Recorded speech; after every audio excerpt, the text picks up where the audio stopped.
And allow me, Your Excellency, to share with you that in our MAR conversation, the church was a key conversation in our plan going forward.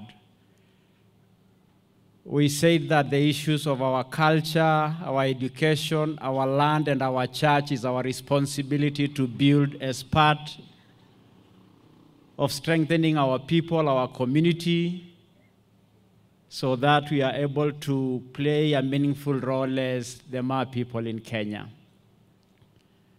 Your Excellency, allow me to reiterate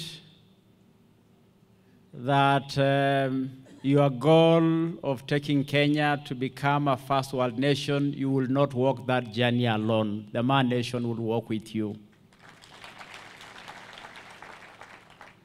We have identified our livestock, our wildlife, and our cultures as part of what we consider as our cash crop for strengthening.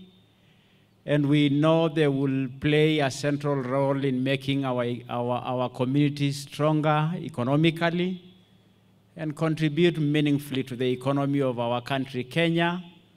And therefore, today we are here to do that noble job of building the church that will become critical in our development. Tulikuwa pamoja na wewe jana, na leo tutakuwa na wewe. Tutalala hapa Samburu. Kesho tutakuwa pamoja tukifanya mambo ya maendeleo. Umekuwa Narok karibu siku 3 pia kwa mambo ya maendeleo.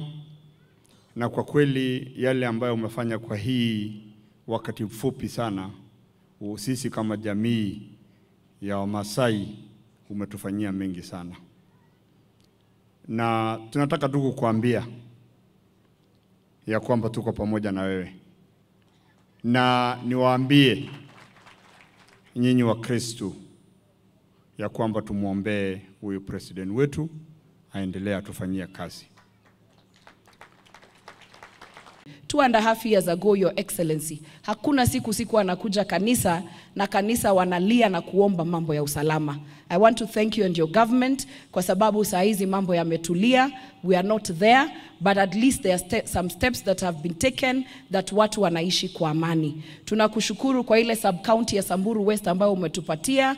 DCC ametumwa na tutakuwa na DCC from the 12th at a report, na pia kwenye budget pesa imewekwa, tutajenga hapo ili serikali ikaribie watu, and once that happens we know that security will be better. Jambo la mwisho ni hiyo barabara ambayo umesikia.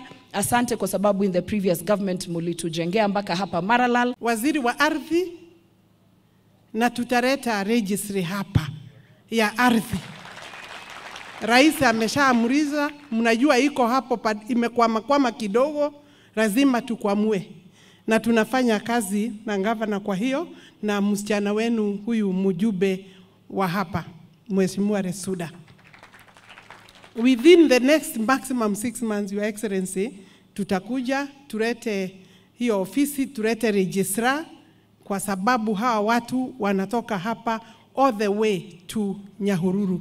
That's where they go for their titles. Lakini ikifika, tukubali kuweka, kufanya registry iwe busy. Your Excellency, today and tomorrow, you'll be doing the project, maybe launching the projects, but it's important niseme ya kwamba hapa tuko na affordable housing going on very quickly.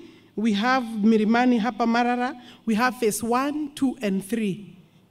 By the time we go to Achas, within this county, we shall have 1,500 units for affordable housing. The amount of money we will spend will be about 1.5 billion. Na hiyo ni kiojo tu, ni ya kwanza. Tuko na maono hapo mbele, tutaongeza.